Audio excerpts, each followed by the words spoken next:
What's good, y'all? Hope everybody's living well and staying blessed.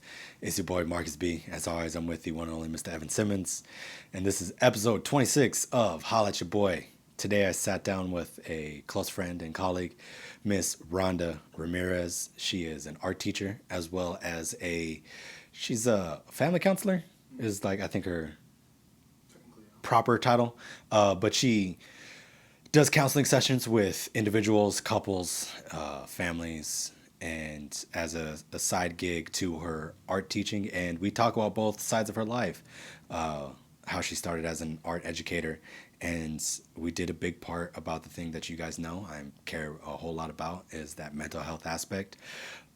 She helped me. I did my best to not have like a therapy session on camera, but she definitely cracked a couple things open for me and is kind of leading me to seek my own help. So I hope this episode finds y'all well. And if you are dealing with mental health issues, she gives out her information at the very end. And she might not be able to help you specifically, but she might be able to put you in the right direction. As always, if you guys like what we're doing out here, make sure you like, follow, subscribe, and share to all your friends, family, and homies. Get the word out. Again, we're just trying to get this to as many people as possible, help as many people as possible, and just get something that they enjoy. So I hope you guys enjoy the episode.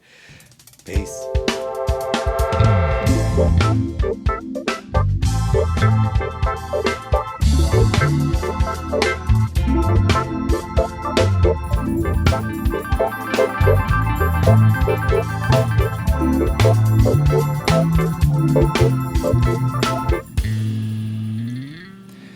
I don't think I'm ever going to get tired of that. At least I hope I never get tired of that. It's a nice little jam. Right? Yeah. It's like, what, 15 seconds? 27. 27? Yeah. Really? It's not too bad. That's not bad at all. I feel like it's shorter than that. Anyways, hello, Rhonda. How are you? Hello, good. Good. First and foremost, go ahead and introduce yourself. Tell us what you do, where you're from, deepest, darkest secrets. Okay, no secrets. I'm Rhonda Ramirez. I'm from Temple. I've been around here a long time, kind of back and forth, a little bit junior high and high school, but other than that, down here. Okay. I've taught here a long time. This is year 19, and I also do counseling after school. This is year 10 or 11 for counseling after Really? school. Okay. Yeah. And I don't know. I've been around here a long time, so I recognize a lot of people and sometimes I don't remember who they are, where I know them from. That's fair. I was about to say, Yeah. I've never had that problem. Right. Because I've never lived in a place that long. But then also every time like I'll pop back into San Marcos to go catch somebody that I do know. Yeah. And then people will walk by and just like, you look real familiar. Yes. And then also it's just like, okay, so do I know you from school, driving you as an Uber driver?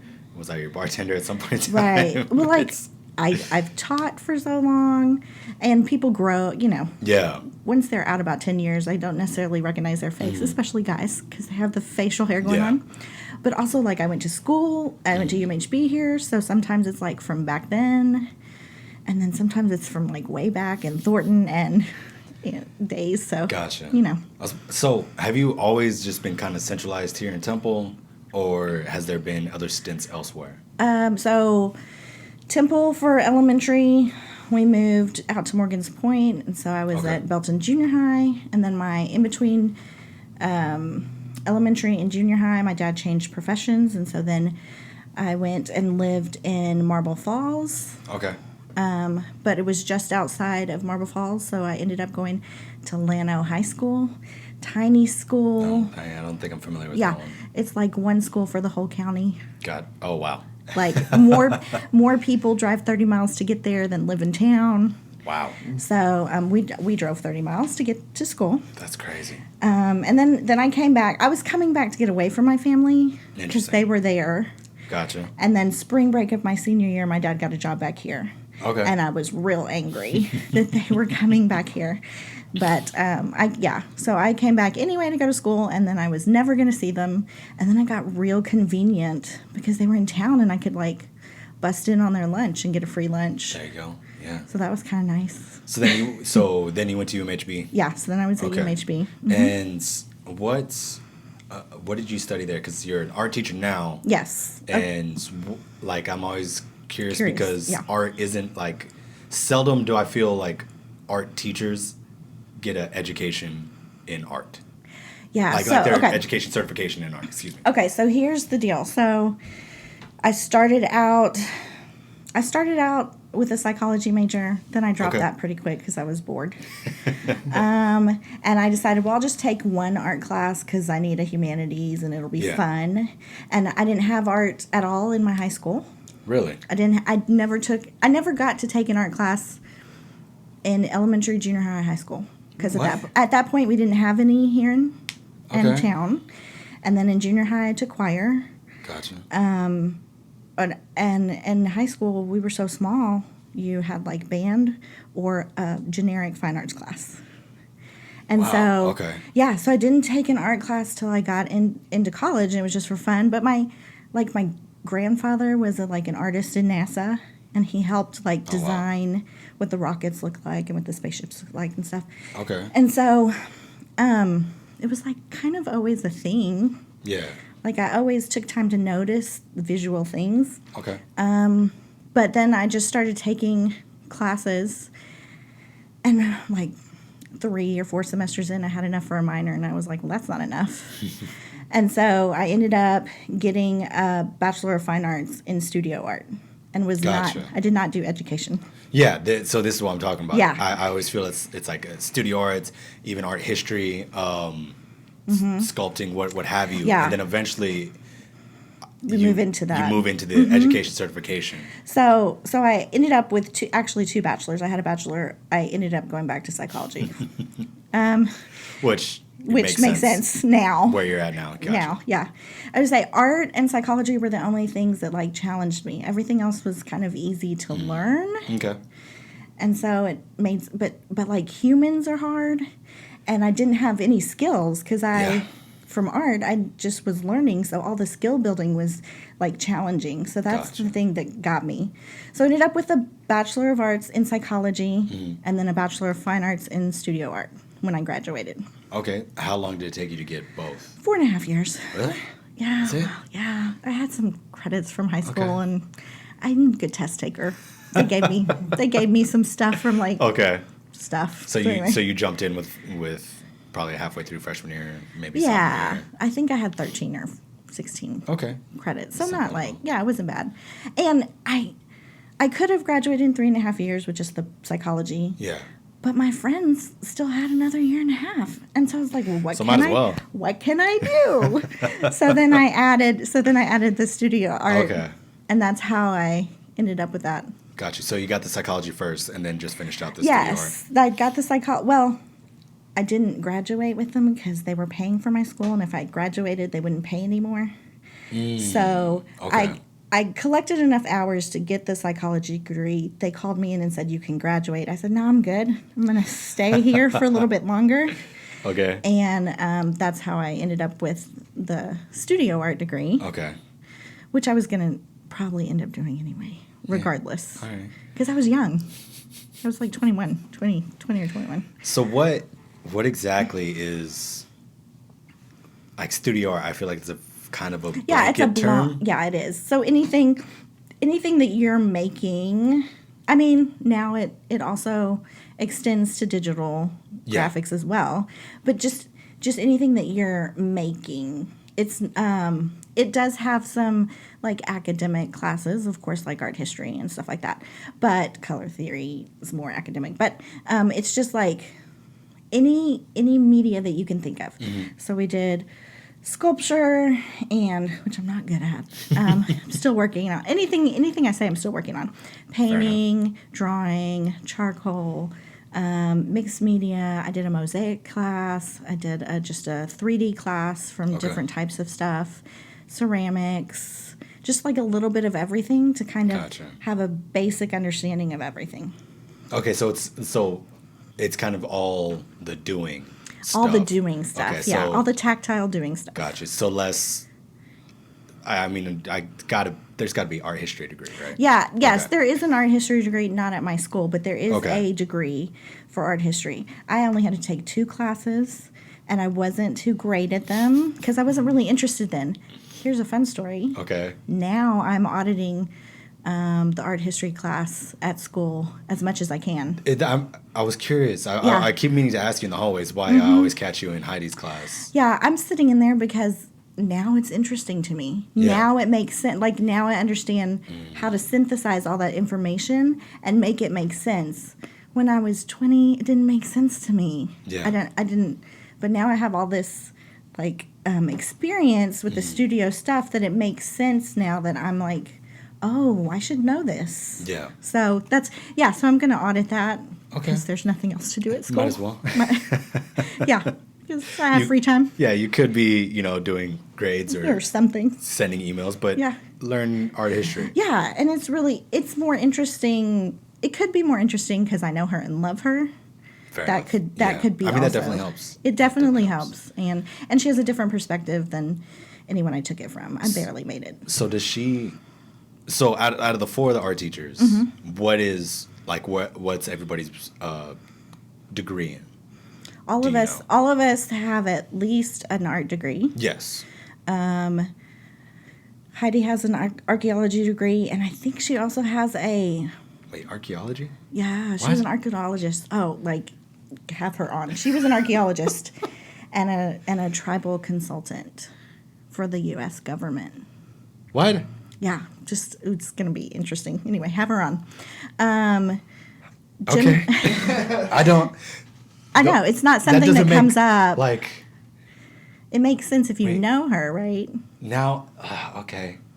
I thought she was just like a history, like an art history buff, and like that's why she had like I don't know, Well, the the vibe that I archaeology, get from yeah. her, just with like the types of tattoos she has, the Yeah. way that she carries herself. I just thought she was just like super into the history of it, but It makes the archaeology also makes sense. yeah. And when you tie it into like Oh wow. Okay. the Native American stuff, and because she was in archaeology, she's been in lots and lots of places in the world. Yeah. So that's why it makes it more interesting to study art history under Yeah. her. All right, shout out Heidi. Yeah. Also, birthday today. Yeah. Jennifer has a master's in art education. Okay. So Heidi has a master's, Jennifer has a master's, and I have a, they're all different. Yeah. So Jennifer has a master's in art education, but before she was an art teacher, she designed like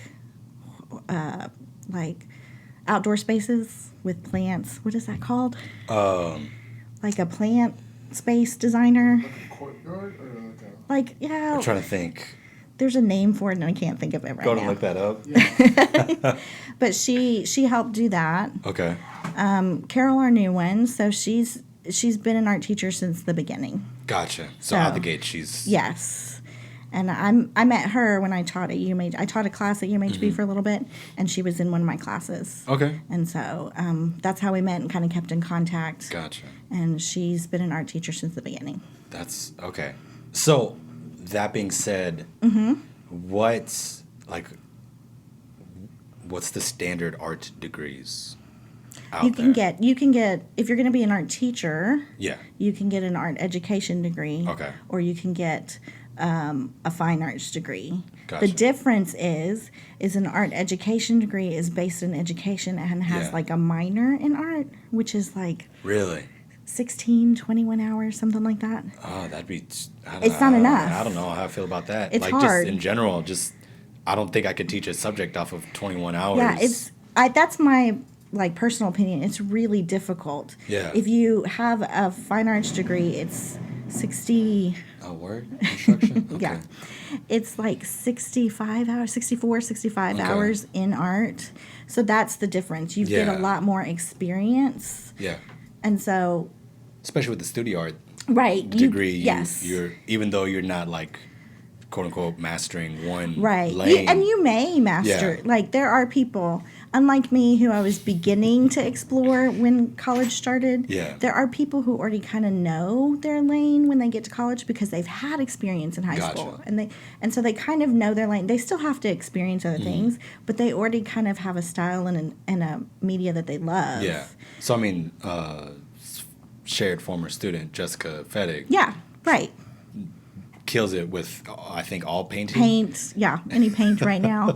Which I told her when she was a sophomore, man, I wish I could paint like you. Really? And she was like, Mr. Ramirez. I'm like, no, I'm so serious. Yeah, no, she's been killing it. Yeah. And then I think right now she's doing like this family portrait, and I keep up with her on Snapchat, and she's just like every now and then she'll just kind of post it where she's at, and I'm just like I can tell it's a painting, but also like it's pretty spot on, man. It's crazy. Yeah. I don't know. I forget how like talented artists are because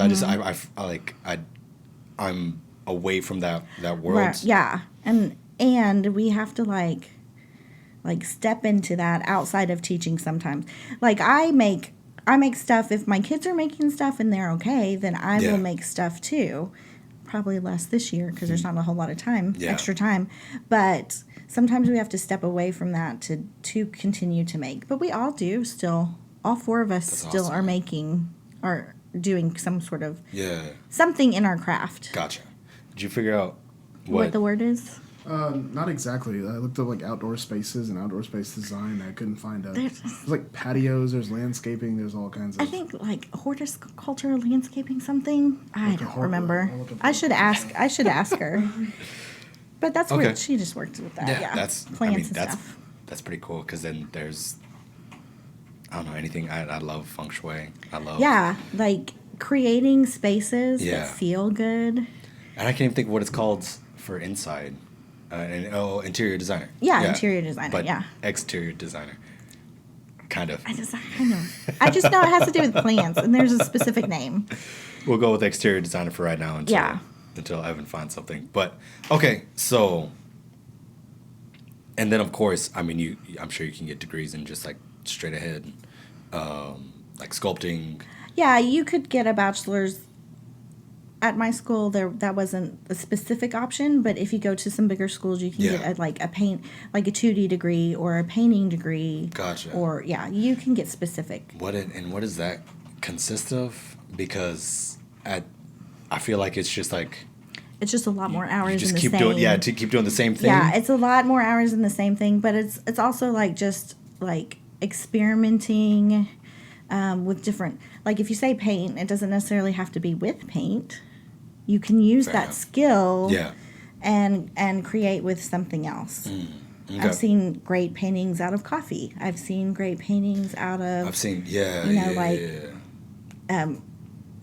M&M, like when you put M&Ms in a cup of water and you create. Oh yeah, so like kind of like a watercolor. Yeah, kind of like a watercolor, but it's out of candy. Like there's okay. It's just kind of like just pushing yourself and continuing to do specific themes, maybe in specific types of media. Okay. What's this? Is there anything in particular that you were fond of that you're? Me personally, like so every BFA has to have a senior exhibit. Okay. And that's kind of like your capstone kind of thing. Mine was in black and white photography. Really? Yeah. Okay. And like old school black and white, like in the developing room. Like straight film. Yes, straight film. Okay. Like I took all my pictures on a camera that was as old as I was. Yeah, that's awesome. Yeah, and it's great. Like it's like magic. It's like every time you do it, it's like Christmas because it's like you have trays. Oops, sorry. It's all good. You have trays. Everybody punches the mic once. And you have to move from different trays, and somewhere in this like second, third tray, like the image pops up. Slowly coming through. Yeah. And it's just like Christmas every time. And then you can alter it within the machine and the lights. Yeah. So that, and I'm speaking from a place of ignorance, but like that counts because I have friends that got degrees in photography. Yeah. Mm-hmm. So, but your art, like senior project, was got counted as photography? Yeah, I did a whole exhibit that was at the CAC that was all photography. Yeah, that's awesome. Okay. I don't know why I feel like... I guess just because I'm like in the band world, it's like you have a scenery recital and it has to be on your instrument. Right. So like there's It's just a little... Like it's a similar thing, but it would almost be like, as a percussionist, I did a scenery recital on like trombone, where it counts as a scenery. Like in my head, it counts as a scenery recital, but it's not the thing I got my degree in. Yeah, you can do it in whatever you want. Usually, there's like a seminar class your last semester or two, where you're developing it, developing your show. So it could be a variety of things. Like you could have a variety of media, or you could just have one. I just ended up with one media. Yeah. But yeah, you can have a variety of media in your senior show. That's super dope, man. Yeah, it just has to have a concurrent theme. Gotcha. And what was your theme? Old men drinking out on the side of the road. That's awesome. Okay. I was driving around outside of Troy in the country. Yeah. And there was these old guys, like they had pulled van seats out of 15-passenger vans, and it was like on these old broken sidewalks. Yeah, that's awesome. And they were just out there sitting, and they were just like, "Oh man, they're so cute." And they're just sitting out there drinking, and I just stopped and I'm like, "Guys, can I take pictures?" And they're like, "Sure, honey, you can do whatever you want." And so I just took pictures, portraits of all these guys. Yeah. And that ended up being my So it was show. just it was literally just that one scene. Yeah, just and different angles and different. Yeah, different angles, and they had great character. They were adorable. How long were you with them? About 2 or 3 hours. Dang. Okay, so you got some. Oh yeah, like I stayed for a while and we talked and I got them to laugh and it was pretty diverse group. Yeah. There's white guys, there's Mexican guys, there was black guys, it was a pretty diverse group, but it was like an interesting environment because it wasn't like in a broken outside a broken building. Okay. With van seats pulled out of a van. And it was just, I don't know. I'll show you sometime. Yeah. I have some. No, that sounds awesome. They're just super cute. Yeah. So, yeah. Any luck? So the best results I can come up with was an exterior designer or landscape designer. That may be kind of it. That's what she worked in. Hey, man, we'll count it. Yeah. Okay. I don't know why I'm just so, like, confused by, like... I don't know why I felt like it had to be like painting. Oh yeah, no. There's there's all kinds of things. I don't know why I thought that's what it had to be. Okay. So since then, so you graduate from UMHB. Yeah. Do you go right into teaching? No. No. I worked at this. Okay. This is a story. I didn't have a job for about 3 months. Solid. I got hired at Extraco Bank. Okay. To be a teller, and they said, "Come in 3 days and we'll start you." Before the 3 days were up, I knew that wasn't going to work. I called them back and said that was going to kill my soul, and they said, "We would not want that. Thank you for telling us." I said, "I'm sorry. Appreciate the honesty. Yeah. I just can't sit and count money. I'm going to die." Yeah. So I didn't have a job for a little bit longer. I think my parents probably died a little bit when I turned down the job. Also fair. Yeah, I'm totally fair. Then I got a job at a chiropractic office. Okay. It was not fun. I don't want to say a whole lot of bad things, but it was not fun. But it definitely pushed me in the right direction. Okay. So after, I was a good worker. Mm-hmm. So they sent me to a chiropractic convention. And at the convention, yeah, I didn't know. At the convention, I'm like, listen, to myself, I'm like, if I stay here much longer, I'm a loyal person. Yeah. I won't want to leave. But if I stay here again, it will kill my soul. And so I don't know why I believe you so much when you say that. It's so true. I feel like it's really genuine. Like, my only goal in life is to be happy. And if I'm not in a job that makes me happy, then I will be out. Fair like, enough. that's it. And yeah, I mean, you can't be mad about that. That, I mean, when I am not happy, I will be out. Anyway, so I came back from the convention, thanked them for sending me and paying for it, Yeah. and said, I gotta go. This is not for me. And they're like, okay. And Damn, so okay. then, That's pretty gangster. That's It's the way. like, Yeah, it's the thanks way. for the vacation. That's the way I'm it worked. outie. Yeah, and so I was like, what job can I have that I can like? Because at the chiropractic office, it was not okay for me to chat with people. I needed to like Really? get them in and out. Yeah.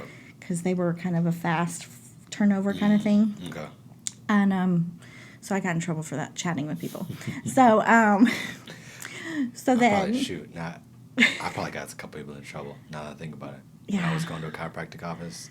they just Just like needed. talking to people, man. Yeah, I was just like, well, what else am I going to do here? Anyway, Yeah. so I was like, what can I do that I can like talk to people but build relationship kind of things, and wear jeans. And so That's important. it was important to me then. It's still pretty important now. Gotta be comfortable, man. So then I went back to UMHB and I'm like, listen, can I do something? Can I get an education something so I can go teach? And I think this was the beginning of May. I enrolled in like a alternative certification program, and I took 5 classes that summer. Damn. And That's a lot. and then I started here in August, but I got hired before school ended in May. Really? Yes. So you got hired before. Before I even took classes. So That's also pretty gangster. kind of crazy, right? A little weird. Yeah. So I took this like letter of intent to any place that I applied to, and I really just applied to like Temple, pretty much. Yeah. I applied to Belton, but that wasn't my vibe. Yeah. So I applied to Temple. The guy called me and said, "Hey, we're gonna have an opening." I'm cool. So I came and I interviewed at Lamar. Okay. And at the end of the interview, he was like, "What do you think?" I'm like, "I don't think this is for me. I'm just 22. That Yeah. is not smart." So anyway, I told him, "I don't think this is for me. Do you have something open at the high school?" Again, 22, 23, stupid. This is not how you do. That's pretty okay. This is not how you do an interview, but this is what I did because I didn't know any better. And I'm like, "This is not for me. Do you have something at the high school?" And he's like, "Weirdly enough, something just opened up." I said, "Well, can you take me over there? Because I don't want to teach junior high." Jeez, Rhonda. I know. Again, stupid. Powerful, but, man. like, I'm also real naive at this point. So Yeah. I think people just gave me a little grace. That's fair. And so I went and interviewed, and they called me that afternoon and said, "Sure, we're going to hire you." I'm like, okay. I interviewed with the principal. I don't know that he knew anything about art, but it's okay. They hired me.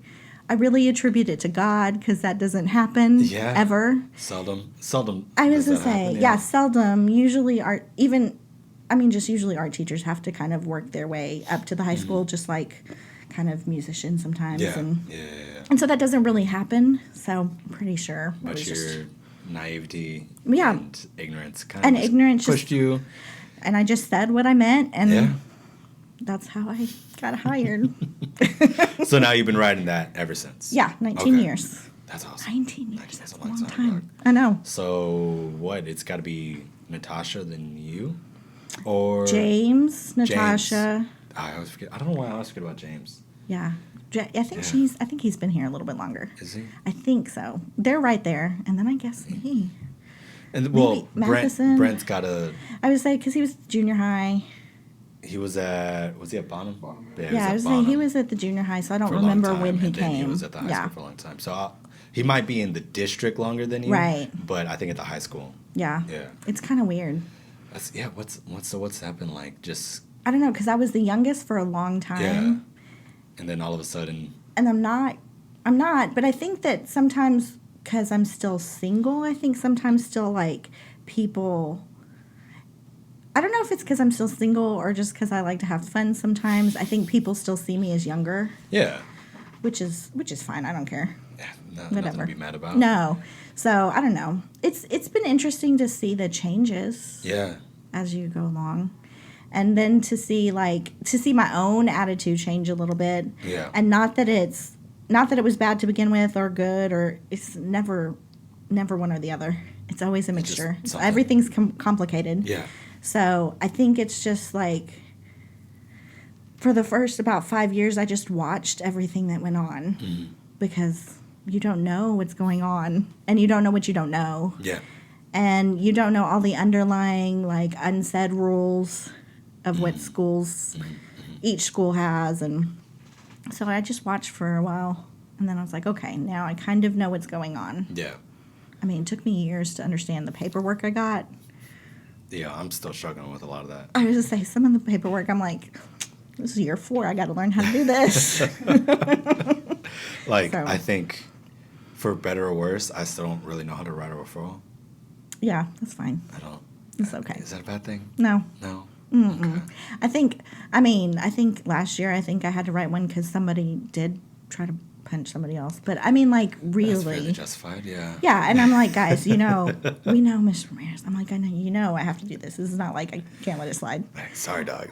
This is. I gotta count this. Got to. And usually that's any of my referrals are usually that way. Yeah. Like, dude, you threw a chair. Like, I can't not. Can't. Like, I know, I was wrong. I'm can't like, press okay. by that one. Yeah. Can't let that one slide. You can't just go outside and pick weeds, man. You gotta do something about that. So. Has there always been 4 art teachers at the high school? It's been like back and forth kind of thing. Yeah. Okay. When I was hired as the 4th one, but nobody told the other 3 there was going to be a 4th one. Interesting. It was a rough start. So there was only 3 rooms, so it was kind of like a 3-room circus. Yeah. The room now where Jen and I were, it was an L-shaped room, right? Because it had that storage room. Do you remember that? I'm trying to think. I don't know if you knew about that storage room. I don't think I did. So it was Heidi's room and then my long room, right? Yeah. I vaguely remember the art. Right. It was like the building. It was like a square room, and then mine was a long rectangle room. Okay. Well, when I first started, there was no wall, so it was an L-shaped room. And they put 3 teachers in that L-shaped room with no wall. What? Again, it was like a 3-ring circus. Also, I'm not exactly sure why I stayed, because the first year was rough. Yeah. Obviously, I'm supposed to be here, but when I look back at it, I'm like, man, I can't believe, why would I stay? Yeah. But I love the kids. I love what I do, so. Yeah. But it was crazy. It was a little crazy. So we've talked about this, I think, a couple times that we've gone out, dinner, what have you. And I tell myself that this is not gonna be a free counseling session. Oh, don't worry. I won't give you free counseling. Promise. But I do want to kind of get into the mental health side of things and get into the other thing that you do, the counseling. Yeah. Mm-hmm. Actually, before Evan, because you're gonna remember this, put a pin in. I'm supposed to be here. I'm gonna ask you what I need to ask Rhonda. Okay. That's what I'm gonna need you to tell me, because I'm gonna forget. Got it. So then, you were teaching for 19 years. Now you had the counseling degree. I taught for 2 years, and then I was like, well, now I kind of know what's going on. I think I'm going to go back to school. Okay. And so I taught and then did my master's in the evenings for 2.5, 3 years, something like that. And so the master's is in counseling? Yes, the master's is in, technically it's a Master of Arts in Community Counseling is what it was called then. Okay. Which is just another phrase for like mental health counseling. And yeah. That's just the phrase in. What's the difference between a counselor, a psychologist, and a psychiatrist? That's the other one, right? Yeah. Okay, so counselor and therapist kind of are used intermittently. Okay. No, not interchangeably. Sorry. Interchangeably. in general, like the difference between a counselor and a therapist is counselor is generally shorter term and therapist generally longer term. Gotcha. Okay. And they have to have a master's. So they're master's level people. To be either one. Yeah, because it's really called an LPC or an LMFT. An LPC is a licensed practicing counselor. Gotcha. Is a license from the state. Or an LMFT is a licensed marriage and family therapist. They're Interesting. Okay.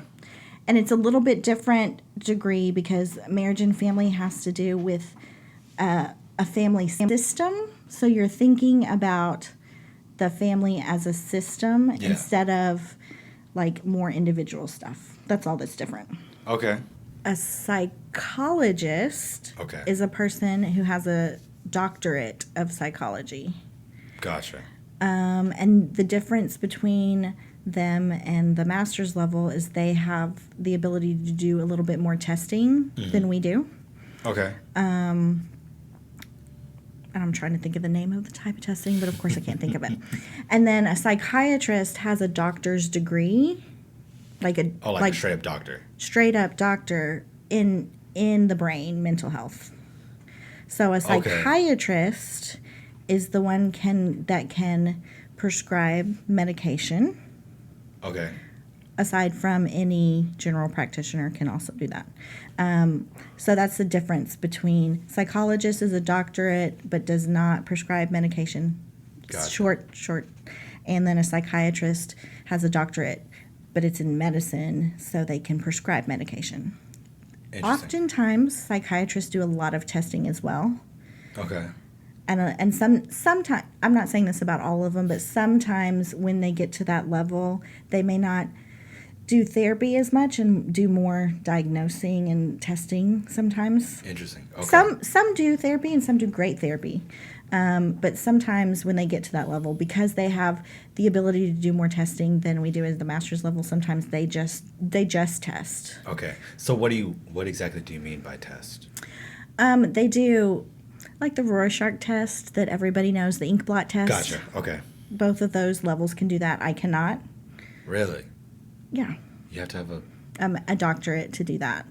So there's some other testing that's similar to that at a master's level I can't. I know what it is. Yeah. I know, the basic workings of it, but I can't do that test ethically. And is there a reason why? I'm sure there's a reason why. I don't know the reason. Like I can do some like really basic testing. Okay. Like we can do depression screening. We can do ADHD testing. There's lots of testing that I can do, but it's more numerical based. So it's like got a very specific way to diagnose. Okay. With the other tests that I'm talking about, they're more interpretive. Because you don't, like if you have an ink blot test, you can't say, well, if you say this or this, it means this. Gotcha. Generally, if it's a theme across all of the ink blots, then that's something that we need to address. That's it. So there's a difference between the type of test. Okay. Regardless, even at a master's level, you do have to get usually certified to do specific tests from whatever testing company it is. There's not almost a certification. Like there is a certification. Like you got to get certified in a Rorschach test. Oh, well, that comes with your doctorate. Doctorate. Sorry, I don't have another. No. So like in specific, they have specific names. And again, because I don't do testing because I don't make enough money to pay for the testing. But there's specific tests and they're given by specific companies, and you usually have to get a little bit of certification or something to do their test. Yes. Approved you have to, yes. Huh. So, yeah. That's interesting. Yeah. I mean, and I don't do any real testing. I do a lot of therapy. Yeah. A lot, but I don't do testing in general.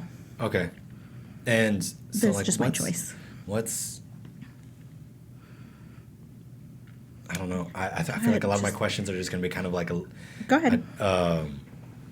What is the point of testing? I guess Okay, is it just kind of like instead of you having to sit down and do like 5 different sessions of just constantly asking questions and like digging that way is like the tests ideally kind of get you there faster? Any test is going to be tempered with what you know about the person. Okay. So even if it's got a very specific number value test, you're still going to incorporate it with what you've done you don't just give a test and don't interview. Like you should do both at the same time. So, but testing does, especially like if people are trying to qualify for aid, sometimes they need a specific diagnosis, like in education. But also sometimes just having a specific diagnosis helps that person kind of move through that. Sometimes some people don't need a diagnosis. They know. Some people will come in and say, listen, I'm depressed. I'm like, well, how do you know? And so we talk about it. So they have already decided that's what's going on. They don't necessarily need me to test them or ask them the 10 questions. They've already kind of figured out, like, I don't feel well, I'm apathetic, I lack motivation, I sleep all the time, you know. So they don't necessarily need that, but they just want help walking through that.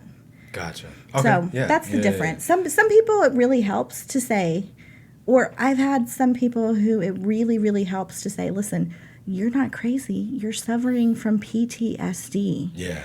And there's enough people in this world that have it that it has an entire section in my diagnostic book. You're not alone. Yeah. You know? And so just that knowledge that they're not alone is helpful in and of itself. For sure. And then they can say, oh, this is not, like, I'm not losing my mind. This has contributed to what I have. So it just kind of depends on the person. Yeah, that makes sense. Yeah. So really, there's just a 10-question thing for depression? It's a quick survey. But you, of course, again, you always talk to the person. It's like a 10-question thing for you to just be a kind like, of... let's get a general idea of what's going on. Okay. Like, it's like the questions that your general practitioner would ask you. Yeah. If you went into the doctor and say, I think I'm depressed, I need medication, they're just going to ask you quick, like, they have like 6, it's like 10, I think. But I don't know, I look it up sometimes. Yeah. But it's just like a really basic survey that kind of gets you in the right realm, and then you talk about it more. Okay. And then, so like from there, let's say you do that, and then eventually you'll get to like where it stems from, or if it's like a PTSD thing, or if it's like an anxiety thing, or if it's So in my office, this is what I say. Therapy, this is my description of therapy just in general.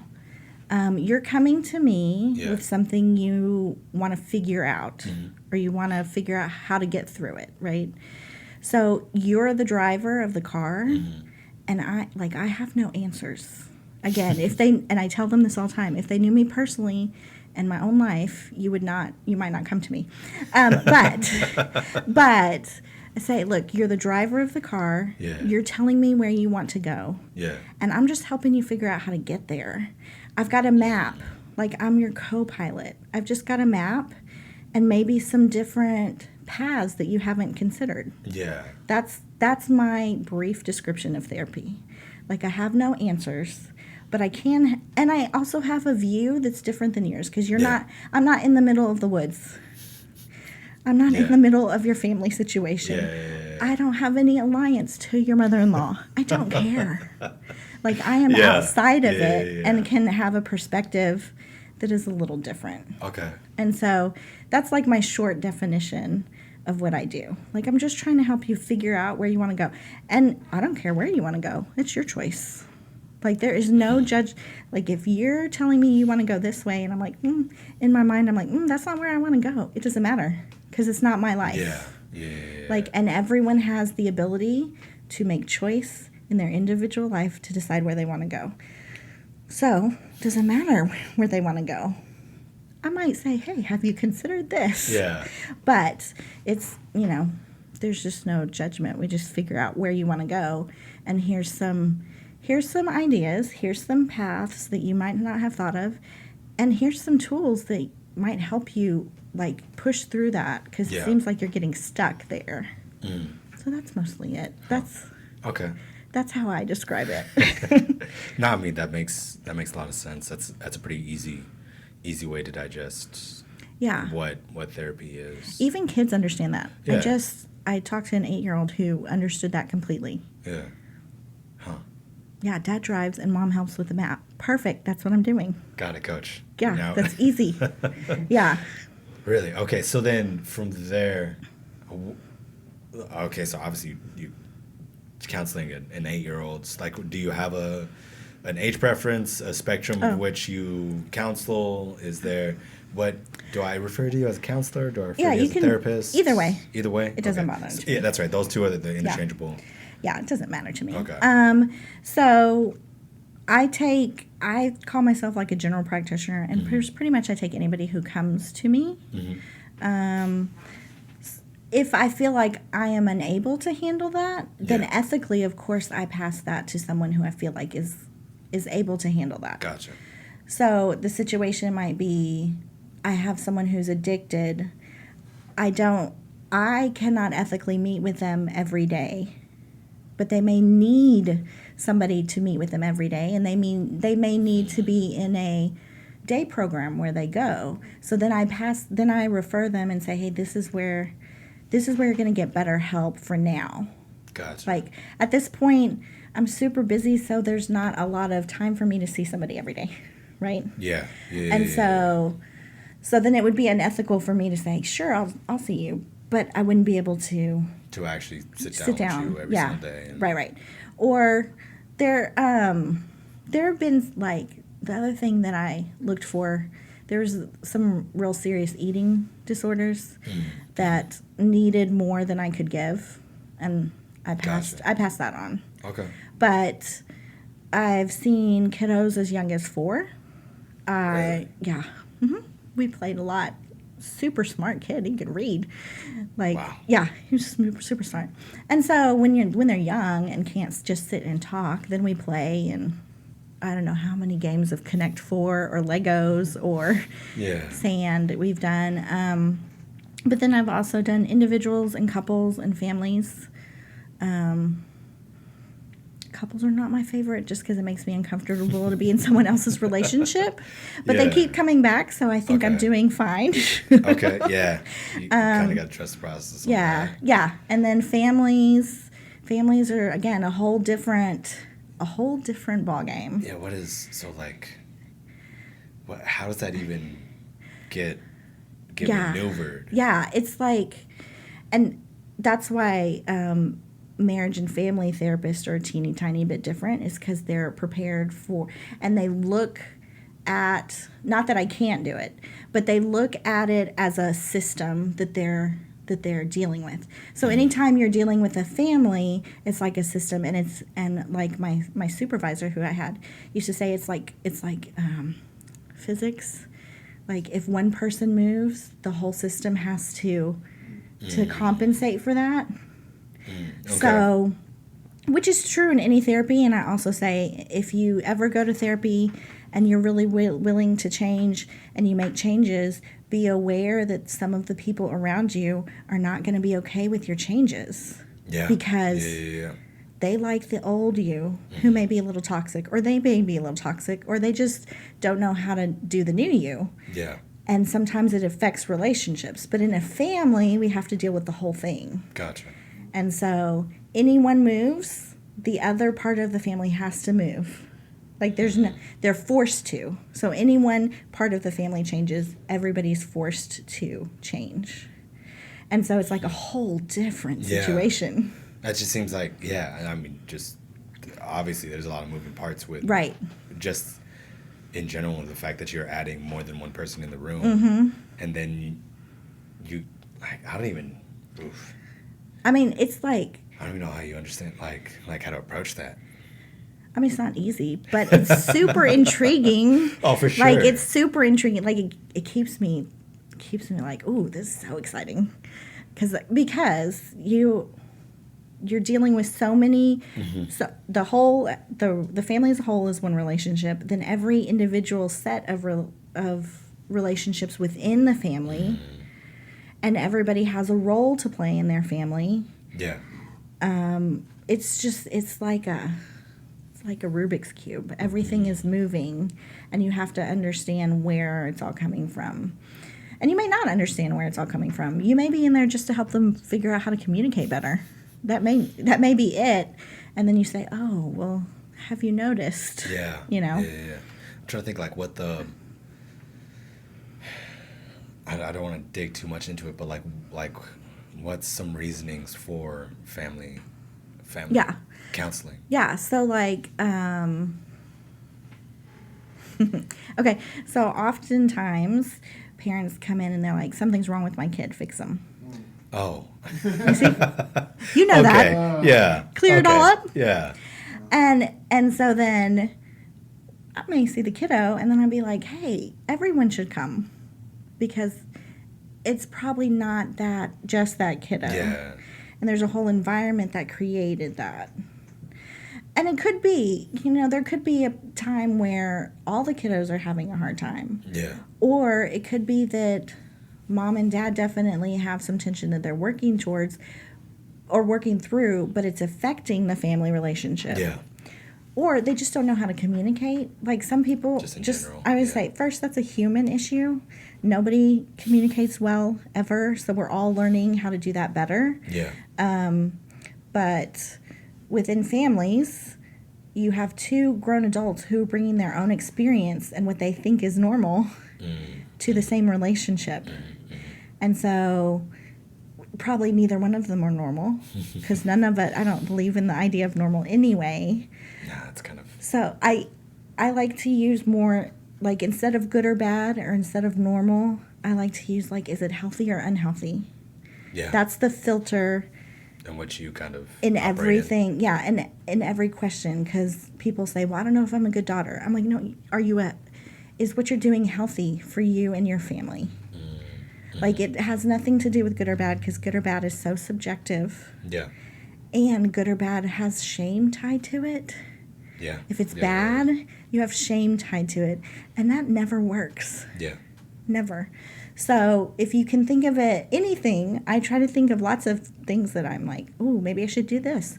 Is this healthy for me or unhealthy? Like, is it healthy to spend time with these people or not? Yeah. That kind of thing.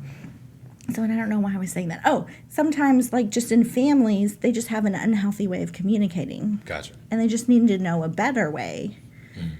Or, that you can take time outs with your family. You don't have to scream through the whole thing. Yeah. Or you don't have to hide either. Like, you don't have to just, go into your room and pretend to be invisible. Like, you should probably say those things. Yeah. To adults or kids, Being able to... So I guess the idea is a simplified, super simplified version is just creating an environment in which like the entire space. Family can talk to each other as general human beings. Which is always a goal. Create a safe space. Yeah. Create a healthy space. Try to limit shame. Yeah. At all costs. Yeah, shame's rough, man. Shame's super rough. And, and try to be... My personal goal is just to be authentic. And not everybody buys into that, because sometimes it's hard to be authentic. It's really hard to be authentic with yourself more than anything. Because sometimes people like to live the stories they have made up in their heads. And they may be better. I don't know. They could be worse. Who knows? But okay. Yeah. So just as somebody that like cares about mental health and does a lot of active work in making sure that I'm squared away. For a long time, I didn't like... It sounds a little aggressive and a little naive, but like I didn't believe in depression. Yeah. Like I just like between like, hey, just get over it. Yeah. Just in general, like growing up, just like, nah, man, just whatever. Shut up. It happened. Deal with Go it. on. Yeah. And then on the other side of that, it's just like, well, are you doing everything to like help your mental health in general. Right. Like, do you eat well? Do you Right. get I was enough gonna say sleep? Do you work out? everything is connected, but Yeah. that also mind, body, soul, spirit, everything's connected. Yes. Right. But you also still have to address the mental part of it. You Yeah. can't address everything else Yeah. and not address the mental part. And that's the point that I'm getting to is like Yeah. and my buddy even asked me about this a couple weeks ago. He was like dude, you do everything right and you still have issues with your mental health. I was like, yeah. He's like, what is that like? I was like, dude, it sucks. I thought I thought I would like with as much as I take care of my body, Right. I do all the vitamins and nutrients. I do everything that like Yeah, you can do I all should of that. do to make sure that I'm healthy. Right. And I still have my spats with mental health. Mm-hmm. So like now I have since aged and I do believe in depression. But then I run into, and I mean, we were just talking about this last night, that everybody should probably see a therapist. Oh, like, for sure. even if they're fine. Oh, and here's the other thing. Wait, there's always there's some time in your life that you probably should see a therapist. Yeah. Sometime, and it does not. First and foremost, it does not make you crazy Yeah. at all. You're not crazy at all. Yeah. If you know that there's an issue, that already eliminates you from being crazy. That's the first thing. Fair enough. Yeah. The second thing is therapists have therapists. Like I am Yeah. not immune to From the needing human that. condition. Yeah. You know? And so every therapist I know has somebody that they talk to. Because we don't do it either. We don't Yeah. do it well either. I can tell lots of people how to do that in their life. Yeah. But there are times when I don't do it well either. For sure. So that has helped. I was going to say, I have recently, probably this past summer, said that multiple times to multiple clients. And that just knowing that has been like a little bit of a relief Really? for them. Because they're like, Yeah. oh, so they're just not. It's not just me. Yeah. Yeah. So then the next part that I run into is just like I spout all this like take care of yourself, if you need help, seek help. Yeah. All the things, It's hard. and yet I still like you've given me a number to someone and I'd still never called that person. It's hard because Like- you have to be in the place where you're really ready to go. Yeah. Because if you're not really ready to go, it's going to be difficult Yeah. to create that. Mm-hmm. But also, like, I completely get it. Like, how crazy is it that you're going into an office with somebody that you've never known and you're going to tell them the things that you don't tell your best friend? Yeah. Like, yeah. I totally understand the anxiety it brings up thinking about having to do that. But the only way to get over that is to push through it. And that's the thing. And then the other thing is, just for anybody, if you are trying out therapy and you don't click with your therapist, do not give up therapy. Find another therapist, find because you somebody else. have to be comfortable with your person Yeah. to be able to do the work. And it is work. Yeah. And let me tell you, it's more work on you than it is on me. Yeah. Like, you have to work 164 hours a week, and I work one. Right? Yeah. I mean, I have my own job and my own life. Of course. But as far as like the But your work for your mental health is all week, and ours is just that 1 hour for you. You know? And so it has to be in a place where you are ready to go. And that's, I mean, so there's also no judgment in being like, I don't think I'm there yet. Okay. Yeah. Or I'm really scared. Yeah, I totally get it. Yeah. Like, I understand. And I often, when I meet new people, I'm like, so, were you expecting like an old man? Like, someone who make you lay on the couch? Yeah. Like, do you need something from me to make you more comfortable? And I also say, like, listen, I'm like kind of a free spirit personally, so that's my neutral. But if you need someone who's more structured, if you want homework, if you want things, like, you tell me, because I can change, because I'm flexible, right? Gotcha. And so I feel like that should be something that therapists are able to say. Like, the first thing, if you have a problem with me, like, we're trying to learn how to be better communicators. Come talk to me. Like, that's always, don't just disappear. Let's figure it out here. And if it doesn't work, that's cool. I have other people that maybe you click better with. And it does not, no feelings. Yeah, it does not offend me at all if you say, nobody has. But if they did, it wouldn't bother You're not me. going to take this big shot to your ego. No, it's not a personal thing. Yeah. It has to be something that clicks so that you feel okay to be able to say the things that are hard. Because you have to say the things that are hard. Yeah. That's the only way to get because we like to walk around the crap in our lives. Yeah. But when we walk around it, we're just going in circles. And you're just going in circles getting a different view of the crap. Yeah. Instead, you have to, like, walk straight through it and get dirty and, do the work of, like, trudging through the mud to get to the other side so you don't have to walk around that anymore.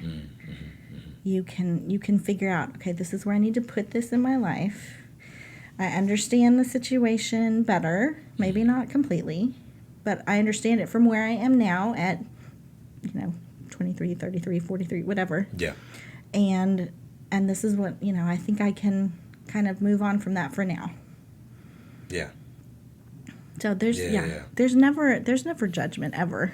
Because I'm like, I get it. Like, I'm not real keen on going and talking to somebody who I don't know to learn how to trust. That's just, it seems like I don't want to pay somebody to learn how to trust. Yeah. But sometimes you have to. You have to. I totally understand. It's just this weird thing where it's like, it doesn't make sense that it works, but it does.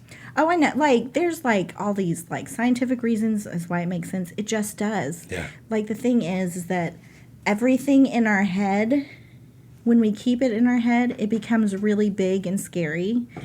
Like, the cartoons of the kids that have a monster in the closet. And the lights are out, and the monster's shadow is huge. Yeah. And as soon as the adult comes and turns on the light, you realize it's a tiny cricket. Yeah. As soon as you say it out loud to somebody who is trustworthy, Yeah. it becomes less. It doesn't mean it's easier. Yeah. It just becomes less. And that's... It's less of a big deal because it's... Gotcha. It may still be big. It may still be big T trauma. Yeah. Big T and little T trauma. It still may be big T trauma, but at least in our head makes these stories so much weightier, and because they're secrets, and secrets are hard. Yeah. So when you say it to somebody, and especially somebody who doesn't have a vested interest in what's going on. Yeah. Right? Because they're not going to go and be like, ooh, now I know this information. I'm going to tell this friend who's going to tell, it's somebody who doesn't know any of that. They're just listening. Yeah. And in my opinion, it's like a privilege for people to come to trust me with their information. Because I think it's a privilege because I don't. Yeah, go on that. I don't. Yeah, I don't. I understand how hard it is to go and tell people all your dirty crap. I get it. It's hard. So it's a privilege that someone would come and trust me enough for me to hold it for them. Because that's all I'm doing. I'm just holding it. Yeah. Until we can figure it out and then unwrap it and unwind it. Yeah. So, and I tell them all the time, I'm like, listen, because they're like, do you feel bad when you go home? I'm like, no. Because I imagine before I leave my office, I have a little imaginary box outside the door. Yeah. And I stick all of the stuff that you've told me in that box. Gotcha. And I lock the door. And when I come back the next day, it's all in the box. Yeah. It's all right there. Huh. But it's a privilege that anybody would trust me with that information. That was going to be an eventual question is like, what is... for the lack of a better term, like how do you manage the baggage of people telling you everything that's wrong in their life? Mm-hmm. It's sometimes it's harder than others. Yeah. Because I'm also a visual person, so if they tell me stories, I'm visualizing it, and so those pictures sometimes stay in my head, especially if they're traumatic. Yeah.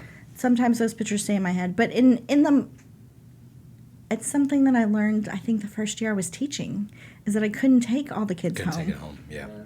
I want to take the kids home. Yeah. I want to put them in my pocket, give them a better place, but I can't. Yeah. So I can only give like my 100% in that hour. Yeah. And which you may have heard me say before, like, listen, I only live 1 hour at a time. Yeah. That's it. Like, Yeah. all of my life is scheduled by hours. 1 bell to 1 bell at school, 1 hour to, like, that's it. Damn. So I can only be present in that hour. And then when that hour goes, I have to be present for someone else. Hopefully sometimes it's me. Yeah. But, Yeah. yeah, that's what I think. Like, I can only give my 100% in this hour. And that's the best I can do, you know? And so, yeah, but I do have an imaginary box I put crap in. Yeah, I mean, that makes sense. I'm terrible about that. I don't know how you are, Evan, as far as taking What? stuff home with you. Oh no, yeah, I'm really bad at that because I'm such a futurist. I'm like something about like what's the next like month look like? Yeah. That like, I mean, I was gonna ask you that like, Yeah. how do you where did you learn that skill from? Or like, is it just the way you operate or? No, not at all. Like, growing up, I didn't have the ability. Like, I cried at TV commercials. I had no ability to kind of separate what I saw from who I was. It was difficult because Okay. I feel like I'm an empath. I feel like when I walk by people in the hallway, I can feel how they're feeling. Like, sometimes it sucks. Sometimes I skip the grocery aisles because I look down the aisle and I'm like, I can't do that. And I walk around just because I can see that they're like in pain or hurting, even though they don't. I don't know. It's just hard. So, Okay. and it's a little like hippy dippy trippy Yeah. kind of sounding, Hey, man. but I do I just feel what people feel. It's hard to, like, vibes is a real thing. Yeah. Oh, totally. I don't. People that try to say that, like, nah, man, you're just making stuff up. No, It's no, just no, like, no. I don't get how you not feel. No, and I Like the also real- like I know how I trust. Anyway. It doesn't matter. Anyway, so it's something that I had to learn how to do. Partly that first year two in school, Yeah. knowing that I couldn't take all the kids home, and I had to be like, okay, but I can give them the best I can here.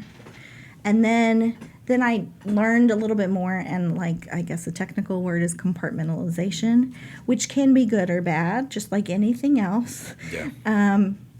If we do it too much, that's not good.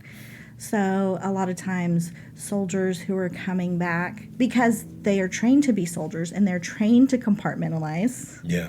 they don't know how to integrate back into, it's difficult to integrate back into like feeling with their family. Yeah. Right? Yeah. So we don't want to over compartmentalize. We also don't want to never compartmentalize, because then you take every feeling with you all the time, 100% of the time. Right? Yeah. And so you have to figure, and everything's like, I feel like everything's a balance. Like, too much and too little is never good. Yeah. So it's just figuring out, okay, what can I set down and remember that it's here. It's not going anywhere. Tomorrow when I get there, it will be there. Yeah. But I need to set it down because it's not healthy. It's not a healthy choice for me to carry it around because it's not my crap sometimes. Yeah. A lot of times it's not my crap. Sometimes it is, but you just have to take a break. Yeah. Like, you Yeah. can't. It's not possible. It's not sustainable to carry it all at all times. You cannot Yeah. sustain life. Yeah, it's tough, man. That's something that I've been more cognizant of this year, where just like and I like I've said it on the show before, where just like I've just constantly been grinding for so long that like it's finally been catching up to me, like the emotional strain of X, Y, and Z happening, Right. what feels like every year, and just putting all the effort into this, and then it doesn't come back the same way, Right. where it's just like to the point where I'm not enjoying things as much as I used to, and I'm just like, well, that's not a good place to be. Well, and this might be interesting for you. Part of this is when we have a situation where we turn emotions off. Yeah. You can't just pick and choose which emotion you turn off. You turn off emotions, you turn them all off. So when you turn off hurt, Yeah. you can't feel joy. Okay. When you turn off anger, you can't feel anything else because emotions are like one switch, on or off. You can't selectively choose. And so oftentimes that's what gets us into troubles. We're selectively choosing to turn off the hurt and pain. Yeah. Understandably. And here's the thing, that's a coping skill and it works in the immediate time frame because you sometimes have to turn it off to get through the next day or to get through the next hour, right? So sometimes you have to turn it off. The problem is, again, it's not sustainable. When we continue to do that, like all of the things pile up. Yeah. And there's no place to put them. And then you can't even enjoy the things that you really know you like. Yeah. Because you've turned it all off. It's one switch. Huh. That's the sucky thing. It's one switch. Yeah. And so... Well, that sucks. Yeah. That makes a lot of sense. It does suck. Me and that, was it just the last show? Yeah. Yeah. Me and Evan were talking about it, and I'm envious of somebody else we've had on, my boy Austin Roseman. One of the most like ecstatic people that I've ever met. Mm-hmm. And he just like, his range of emotions is so extravagant. Yeah. And it's you can feel a lot. And it's awesome. Like, and like I'm jealous of his ability to do that. And I'm kind of brought up this point in me. It's like, I don't remember the last time I was like excited about something. Right. But then also like, I don't remember the last time I was like angry at something. Correct. So, so you've kind of shut them all down. Yeah. To this narrow Like space. I haven't felt any like. Yeah. That sounds aggressive. That's an aggressive sentence. I haven't felt anything in a long time. No, it's the way it is. Yeah. Like and again, that's what we do to keep ourselves safe in a big T trauma, in a situation where we're uncomfortable and don't know what's going on. Yeah. But as soon as we do that, then all the other emotions are shut off too. And then, because it works. Yeah. So then we think, oh, well, let's just keep going because it works. But then you don't realize, oh, you're not in that place anymore. You may be in a safer place where you can actually like process what that was. And then you may be able to turn on your emotion back on because you're in a safer place. You're not in a place that is as, volatile. Gotcha. But yeah, you just... Damn. You can't... That makes... Like, it makes sense. It makes sense, but, like, and I never kind of, like... Thought about it like that. Thought about that? Yeah, because, I like, I didn't have, like, anger issues growing up or anything like that, but just, like, I didn't like that feeling of being, like angry at something. So, like, I would just kind of, like, learn just to not just, do like... it. Yeah, just, like, kind of consolidate those feelings, just being, like... And I blamed it on my level of empathy. It's like, you're angry at this person, but then, like, I kind of diagnosed, well, like, they probably came from here, right, and blah, like, blah, blah, and the reason why they did that. Yeah. Knowing that doesn't make it any better. Yeah. Like, knowing that just means that you know that. That's it. Yeah. And so, when you turn them off, you turn them all off, and it's hard. Damn. Because here's the deal. As soon as you know that, then you can't unsee that information ever again in your life. Yeah. That's the problem. Yeah. This week's going to be rough because I'm just going to be thinking about the fact that... I would say, as soon as something like, you're like, oh, crap, that's it. And now you will never be able to unsee it again. And I know that's hard. Yeah. Like, in fact, I've just had a conversation with somebody that's like, well, now I can't unsee it. I don't understand. Nobody's authentic. I'm like, yes, correct. Yeah. So we need to figure out how to change that for you, Mm-hmm. But, once you know it, you kind of know it. That's a rough one. Mm-hmm. That's a really rough one. I don't like that. It's hard. I'm just going to chew on that. Yeah, it's really hard. For a good week now. Here, if this helps, like, the best place to cry is in the shower. That's my favorite place. Yeah, that too. I haven't crying? cried. Yeah, well, I couldn't tell you, like... It might help. Well, at this point, and as goofy as it is to say, I feel like I've forgotten how to cry. No, that's not. I think that's a possibility. Because Like- if you've bottled it all up, it makes sense. It's like, what does that feel like? Yeah. Yeah. And before, like back in high school, like I would bottle it up and like I'd pop off to like Yeah. somebody for like something mad small. Yeah. But like now, like I haven't gotten like Right, I'm you able to keep- bottle it up and like it's like it disappears Yeah. into the ether. Yeah, it doesn't disappear though. Yeah. That's the thing. Doesn't really disappear. Yeah. But I guess now I just don't know where it goes. Yeah, And I it's in don't- there somewhere. It's somewhere. I mean, I don't know if we want to open that up right now, but it's in there. Again, I'm doing my best to try not to have like a therapy session right now, but Yeah. that does. I mean, that It's in there. I don't like that. It makes sense. And, It like, does. Oftentimes when people haven't figured out how to not pop off, I use the illustration. It's like a ketchup packet. And eventually, when you put enough pressure on a ketchup packet, it comes out sideways, right? Yeah. And so when people don't know what to do with that, it always comes out sideways and on somebody who wasn't expecting it, Yeah. doesn't even know what's going Yeah. on. Yeah. You know, like I think once my grandmother had passed away. We were leaving for an out of country trip. I wasn't on time. Mm-hmm. I stopped and got a Sonic drink. Got to the place I was supposed to be. My dad came out to help me get my luggage. I dropped my Sonic drink and bust into tears, like hyperventilating tears. Oh my. And he's like, and this, like, I'm an adult, Yeah. like not a kid, and I'm like, I dropped my drink. I need a new one. And he's like, I don't think it's about the drink. I think let's come inside. I'm like, it's totally about the drink. And he's like, I'm pretty sure it's not about the drink. Strong chance. Yeah. Not the drink. Yeah. And so, just sometimes emotions are hard. Yeah. And they're not logic. There's a reason they're not logic, because they're emotions, and emotions are there to give you like little like flags that say, hey, look at this. This may be really good, or Yeah. this may be a little dangerous.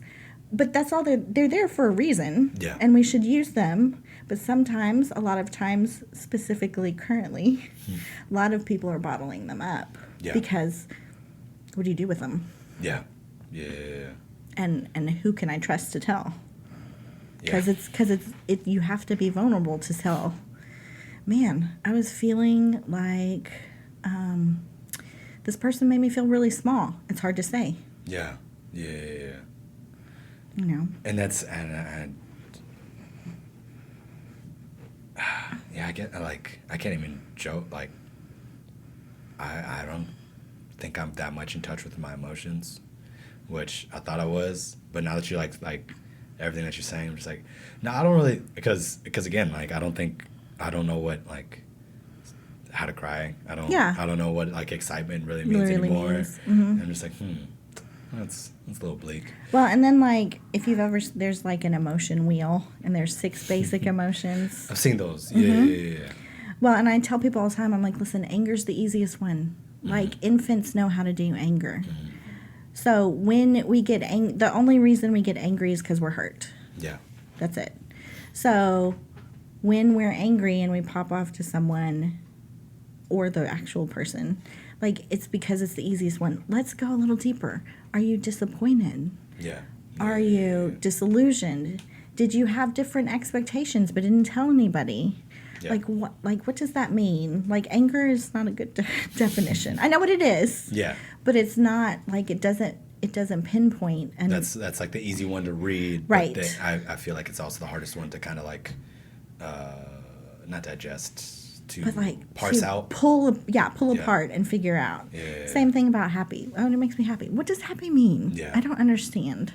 Like, does it mean that you were satisfied? Does it Yeah. mean that you had these expectations and they were all met? Yeah. Does it what does that mean? Weren't we talking about that with Connor? Happiness.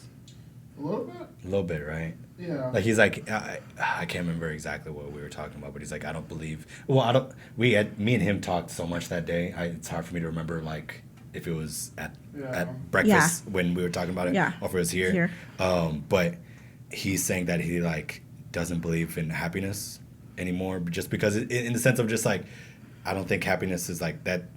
That's not like a real emotion. Like what is?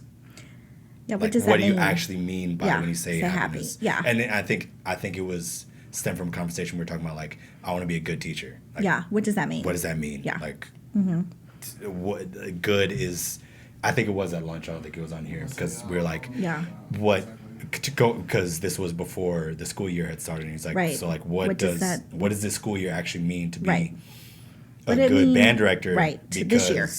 We don't have the Bandtober. We don't.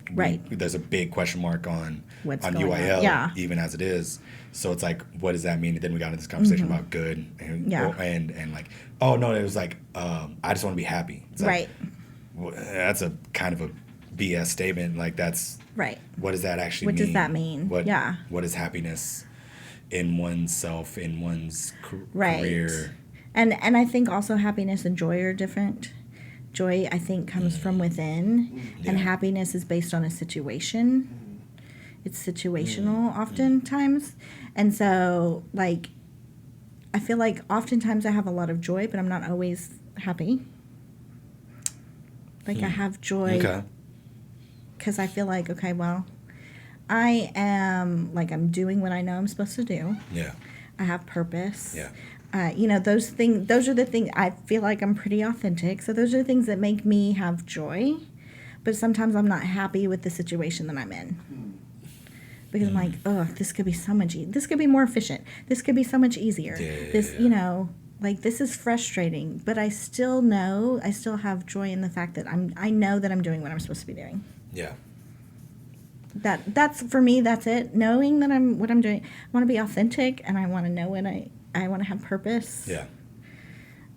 And there was something else. Oh, and I like affection, but that's not happening currently, so no affection. But those are the things. Like I need to feel like I'm purposeful in what I'm doing, which I think lots of people do. I just don't think they know what that means sometimes. And purpose looks different for different people too. So do you think, I don't want to say right, I can't think of a better word at the moment though, do you think I'm in feeling that like I'm afraid to like open, lack of a better term, Pandora's box of my emotions because I've been so without them for so long? I think that it's a justified feeling, but I think the fear of it is bigger than the actual what would happen.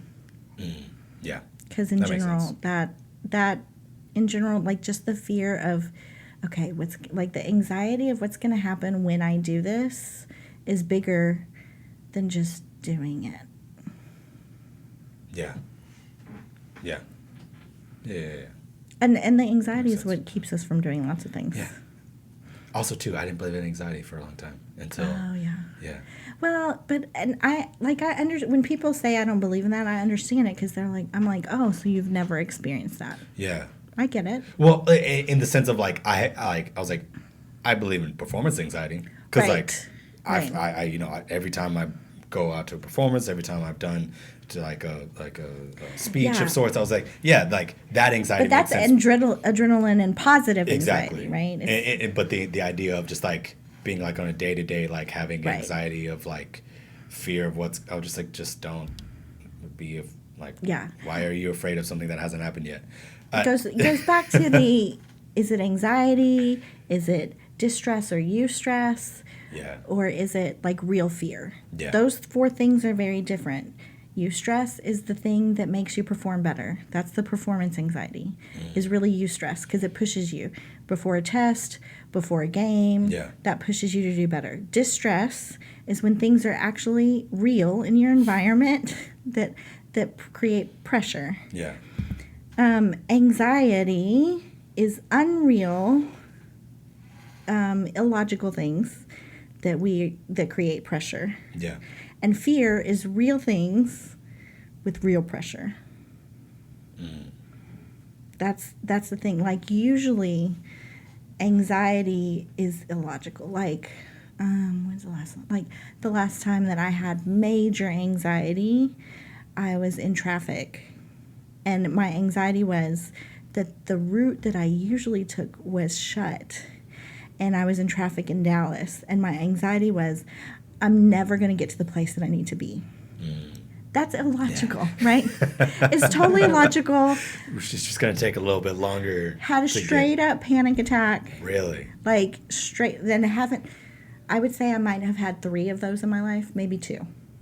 Wow. But straight up, like, I'm in, 6 lanes of traffic, like, hyperventilating, telling myself to breathe, then telling myself I'm never telling anybody else to do that because it doesn't work. That kind of stuff, right?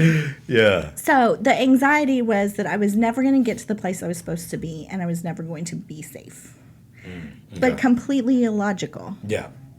Now, fear could have been that I broke down and somebody might hit me with a car. That would be fear, because that's real. Yeah. Yeah. So that's the difference. Okay. And that we all have some sort of anxiety. I'm not going to say all of us. I think we can understand what it is if we experience it a little bit.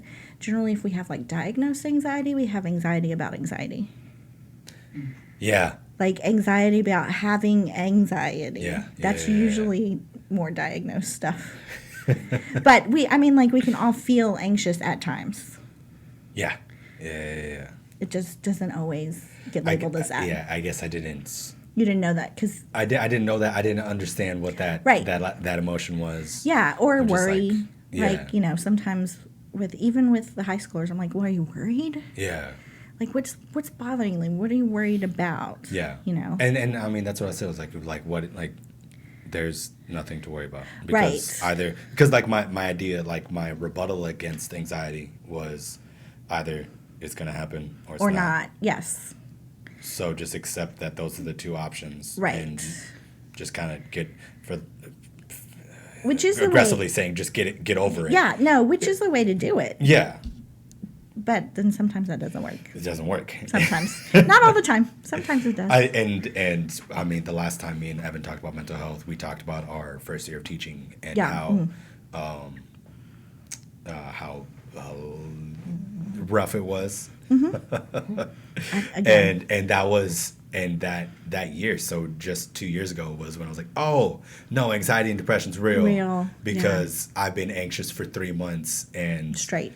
Just and then like I got through this week of just garbage outcomes of education, and I didn't have time to like really digest all of it, and I still hate everything, and I don't want to like get up and work out in the morning, and I don't. Yeah, and so those physical things happen. Like a lot of anxiety is tied to your gut.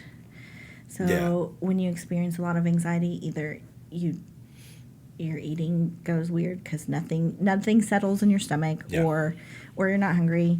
And depression, of course, is connected to either eating too much, eating too little, going to the extremes. Like it's all connected. That's the other thing. It's all connected. Yeah. And so that can be like the little red flag to you saying, oh, I haven't been able to digest anything. I've had stomach issues. Maybe I'm a little anxious. Yeah. and that's why for a long time I didn't quote unquote believe in depression, is just because I was like, because I knew that it was all connected. Right. So it's just like you're being depressed because you're not treating your body well, and then it's like a cyclical nature of like you're not treating your body well, so your body's like shutting down, and then your body's shutting down because you're not treating your body well. And I was just like, go fix the physical stuff. Yeah, go fix the physical stuff, and which is great and is helpful, but still it doesn't solve it all. It doesn't solve it all. Yeah. So I surprisingly I remember the pin, which I wanted to come back to, but you said, like, you're supposed to be here. This is where, like, I believe this is where God has put me. Yes. Yeah.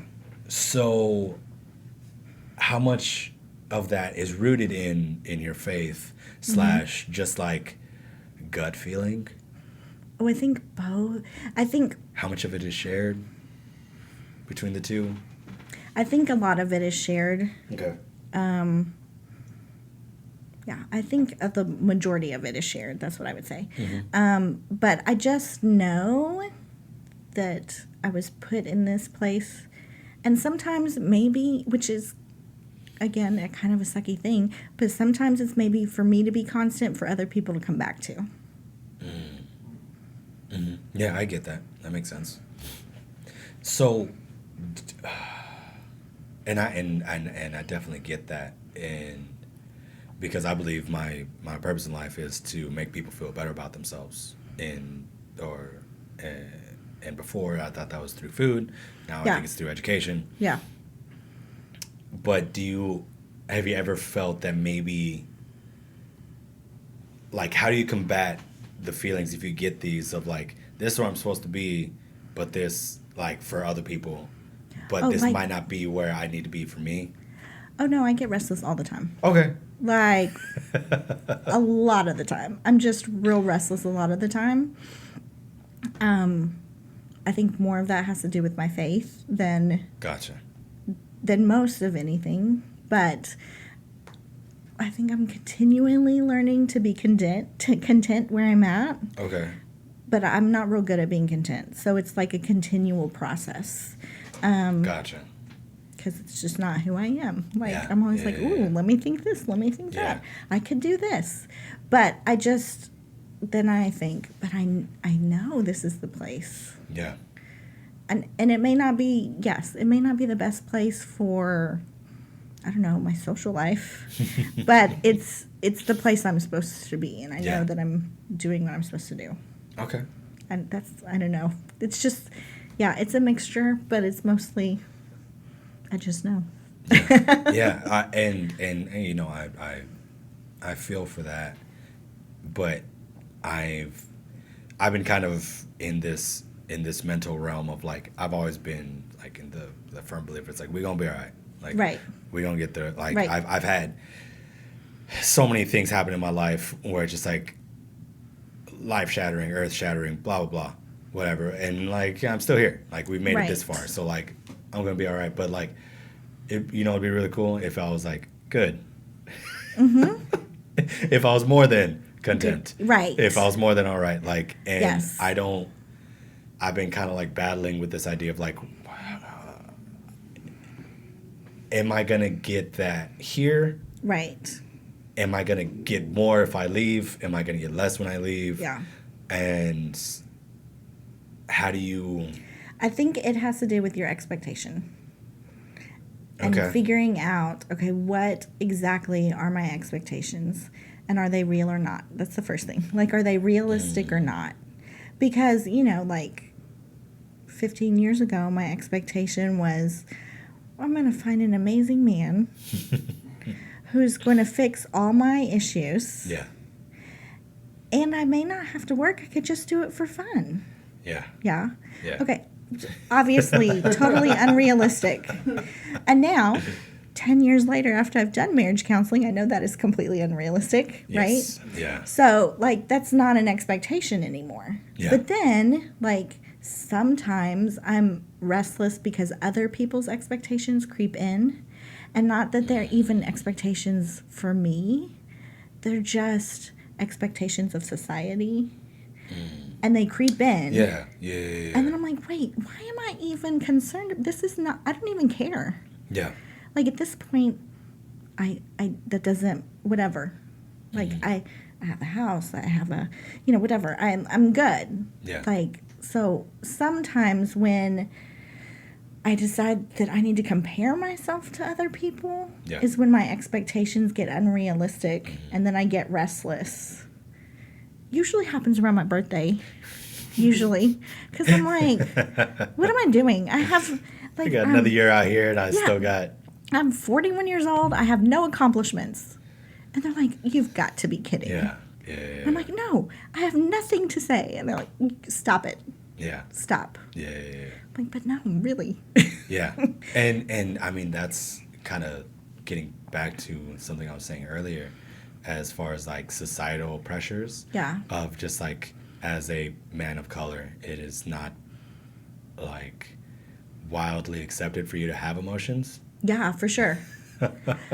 Weirdly enough, I've had multiple men of color in my office, and I've asked, like after like we were done, we were kind of closing everything out, and I'm like, okay, now can I ask you, like, what gave you the strength to come talk to, number one, a woman, number two, a therapist? Yeah. And they just said, oh, I just figured out that I couldn't do it by myself. Yeah. And that was it. Yeah. All of them. I just figured out I couldn't do it by myself. But yeah, that is, like, it's, that, sometimes people are like, oh, you're Mexican and you're single and you have a house? And you don't live with your family? I'm like, no. Yeah. I don't. I love them, but no. No, not me. Mm-mm. And it's like a little jarring sometimes. Yeah. And so those conversations, which have nothing specifically said about me, are usually the ones that I'm like, well, maybe I should have a family. Yeah. Well, maybe and I'm like, no, I'm good. But I have to like talk myself back into what are my actual expectations of myself instead of what I think this person just said to me, which probably they didn't say to me. They were just having a conversation that wasn't even accusing me of anything or whatever, you know. We were just talking, and they're like, oh, that's interesting, you know. And then I'm like, oh, maybe I should be married with kids. What if I forgot to have kids? Like, what happens then? You know. And so then I have to like be like, okay, wait, what do I want? And that's a hard question to answer a lot of the times. Yeah. What do I really want? And then like, what are the expectations that I have for me? Now, let me go back and see if that's working. Yeah. So how many times do you catch yourself therapizing yourself? Myself. Therapizing. That's not a real therapizing. word. That's what the kids tell me. They're like, stop therapizing me. I'm like, well, then go sit and do your work. Maybe 2 or 3 times a year. 2-3 times a year. Okay. Yeah, but it's not like just one moment. Yeah. It's like a chunk of time during the year. Listen, February is awful. It's always February's rough.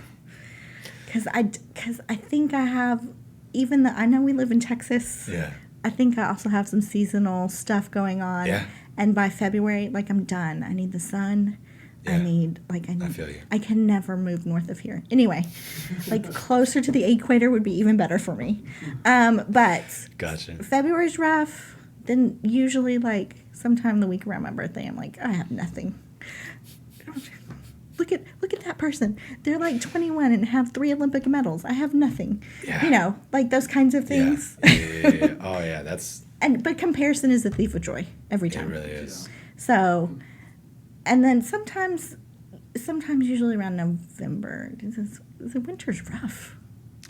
I think it's the winter maybe. It might be, man. It's definitely not for everybody, and I mean that's why I think that's why everybody up in the Northeast is always so angry. Yeah, because it's hard. 6 to 8 months out of the year it's freezing, and they're just trying not to die. I know. I visited Alaska once, and we were talking. Wild. We went during the summer, and so between 11 p.m. and 2 or 3 o'clock in the morning, it was like dusk. Yeah. And the rest was great. So it was great for me during the summer. And they're like, yeah, but it's the opposite during winter. And we get like sun from like 11 in the morning till 2. And I'm like, well, that's not okay. Not down. Mm-mm. So on the flip side, though, I feel like those people are built better because they ain't got time for bullshit. Oh, yeah. Yo, like, I need if I don't get this done right now, it ain't gonna happen. We gonna die. Yeah, that's for sure. For sure. And it's the first place I ever went that had like heated floors. Because what? They had this thermal system in the floor that the heat came from the earth and heated their floors. Yo. You never need that in Texas. Oh yeah, that'd be god awful. Yeah, but I was like, wow, that's an interesting thing. I never thought about that. That's badass. Yeah, it's super cool. Never. As much construction as I did, never heard of that. Yeah. Uh-huh. Heated floors. It's pretty interesting. Apparently the tubes were dug deep past anything. and the thermal heat would come up from the earth. I don't know. From the center of the earth somewhere. Don't know how it works. But there's yeah. some tubes deep. There's some tubes deep. And it's heat. It's hot. Yeah, now. it was hot. Mm-hmm. That's crazy. I wonder how that feels. I don't know if it's like sand, but not sand. I mean, it was just underneath their like kitchen tile. That's So it was just warm. That's weird. Mm-hmm. That's super weird. I dig it though. Yeah, I mean, it's super intriguing, and I would never think that. But yeah, of course, you need it in Alaska. Yeah, that makes sense. Anyway. So I'm trying to think. And I mean, me and Evan, we've talked about this, about the being a man of color. Yeah. But that makes sense. Just finally, you just kind of like, I don't want to say get over yourself, but you just finally say, man, I can't do it. Yeah. And that was the consensus. It's like, I just figured out I couldn't do it. And you seemed safer than the guy. I'm like, okay, well, thank you. I appreciate you. Thank you for. What are your thoughts on like these online therapies? Okay, so I did a lot of FaceTime stuff during like March, April, May. Yeah. June. It's hard. Is it really? Yeah, and several people that I had already built I didn't start anybody new online because that would be difficult for me. Yeah. And I knew that. But several people that I had been seeing before, had a good relationship with, we did virtual stuff because it was safe and they wanted to be safe. And they're like, I feel myself not opening up to you. That's the kind of the idea that I had in my head about doing it. I mean, one definitely said, can we just meet I'm going to get over this. Can we just meet in person? Because I do not feel as open across this. And I said, that's fine. Like, I'm only doing this for your safety and your well-being. I will go and meet with you. That's fine. But yeah, it's difficult. Okay. Because I know for me, I couldn't like open up in my apartment. I would feel very like, this isn't the space for this. Agreed. I think, environment does help. Yeah. Because when you go into an office, that's your place to dump it all, and you can leave it. Right. Yeah. And so, I agree that environment does help, and it's just difficult, and like some get distracted with their family or their pet, and they're letting them do that, and they're inviting them to do that because they don't really want to do the hard stuff, and so so I can't tell them like. Put your pet away. Hey man, don't do that. or quit vaping. I need you right here. So it's difficult, in my opinion. Okay. Do you think that's a good place to start, or should you just jump in, get after it? My personal opinion is always like, get the connection. Gotcha. Get the physical connection. Gotcha. Because I have a friend who's doing some virtual stuff, and I love her. Yeah. And I know she's a great therapist. I just think it's part of therapy is also modeling how to have a healthy relationship. Like, I'm not just... My underlying goal is to model how to have a healthy relationship, how to have conflict, and talk about it and not freak out. That's also part of what I think therapy is about, is modeling that. Yeah. Makes sense. Because there will be conflict. I mean, there's always some kind of conflict. Yeah. Some people are like, I don't think you're answering me right. I'm like, okay. Why do you think that? Let's talk about, why is this a hot button? Let's talk about that. Yeah. So it's also a model of how a healthy relationship should be, not just let's lead you to the place you want to be, but also this is how to build a healthy relationship. And if you can do this with me, then maybe you can transfer some of those skills outside. So.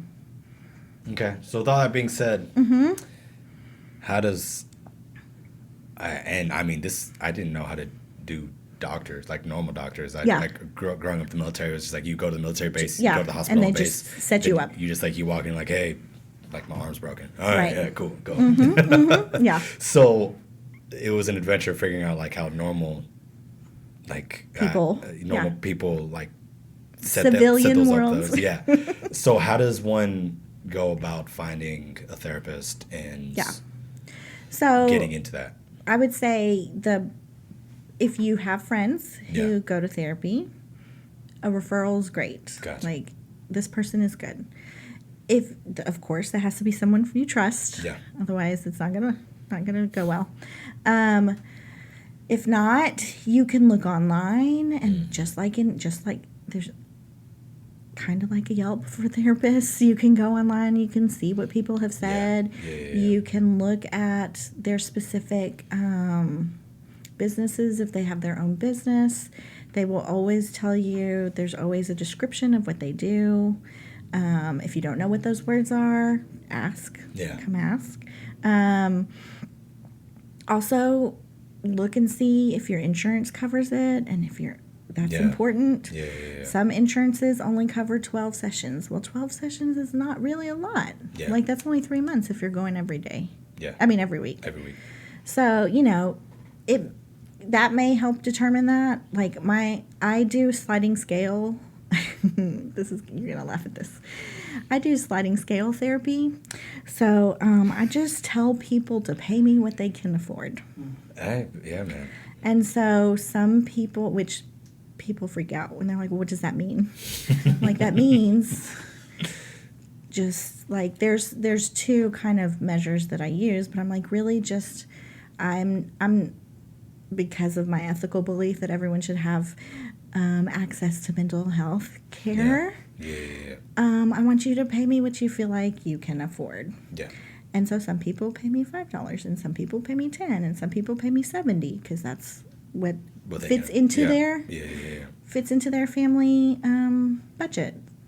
So I mean, that's awesome, man. it's so ridiculous, but it's true. I mean, as a business side of things, definitely not the best business model. Yeah. But as a human being. Yeah, that's why that's why I have to keep the teaching gig, right? Yeah, I was going to say. Yeah. You get that luxury because it's not your 100% income. Exactly. Like, I pay my bills by, it's just, savings. Yeah. I mean, it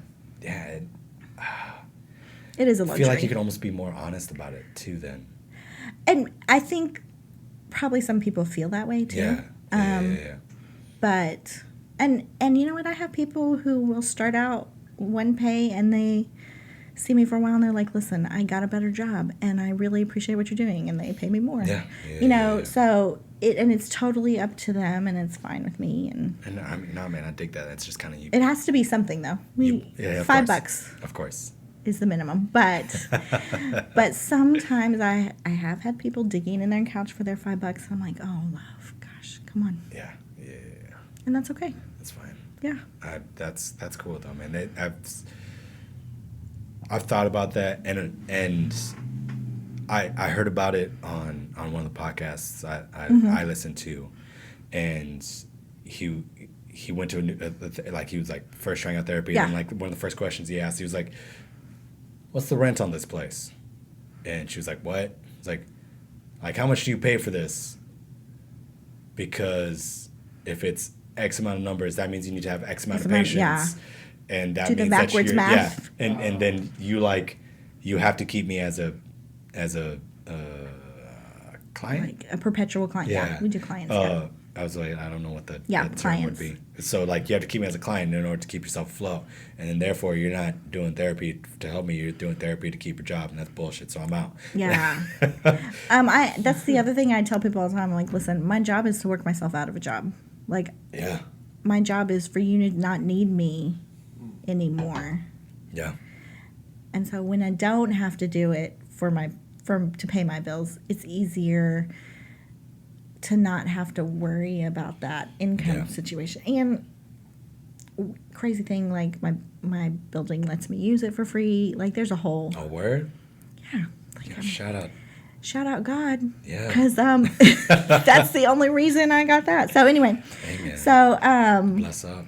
Yeah. So there's, there's some other reasons too, but like, yeah, when I don't have to like calculate, oh, I need to see this many people, it's helpful. Yeah. And it's also helpful, like if I don't have to have a certain number and it's super stressful at school, Yeah. I can say, you know what, I'm too full. Yeah. I'm not very good at saying that. Currently, I'm like overfull, but yeah, like I don't have to mark and keep up with all of that. That's also why I don't do insurance, because insurance is a mess. But I understand, like if you're looking for therapists, definitely make sure that if they take insurance. They take insurance to look into that. Look into that. Look into if they're cash only, because some are cash only. Really? Mm-hmm. That seems a little. They don't want to have to listen. Insurance is not fun. I get it's the biggest. I get that. Like you have to hire a company to fill out the paperwork to get on an insurance plan. Really? Like you can't do the paperwork yourself because it's so intricate, and they will deny you often. That you, like as a provider, the best way to do it and get it done quickly is to hire a company to fill out the paperwork so you can get on insurance boards. Anyway, so don't do that. Okay. I mean, I'm definitely I'm gonna off air. I'm gonna ask you. Yeah. Where to go, because we were talking about it last night, and you need to as well.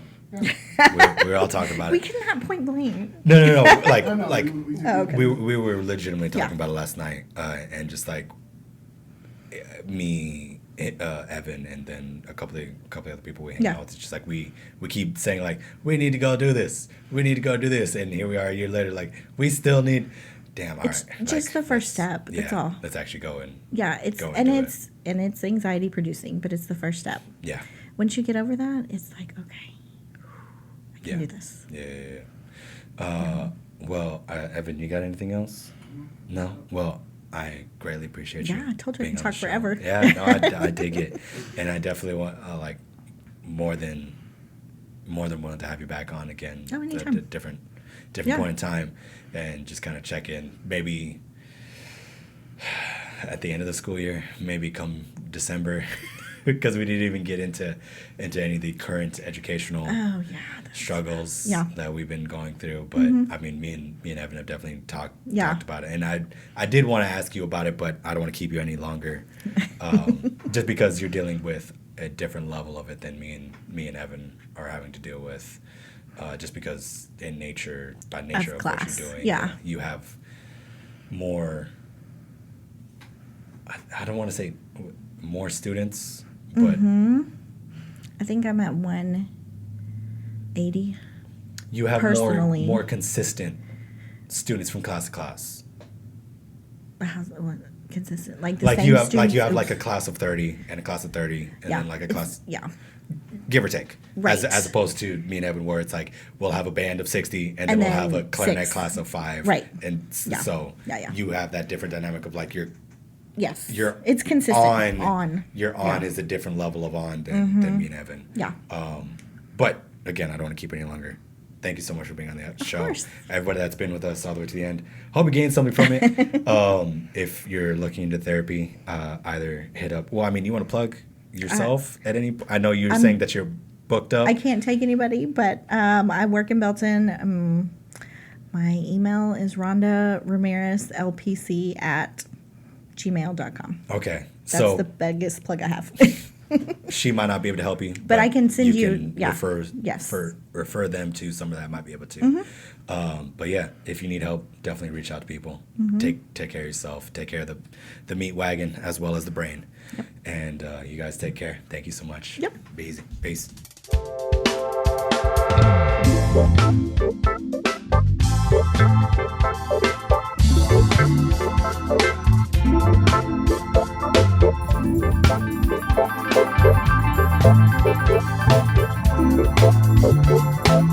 Thank you.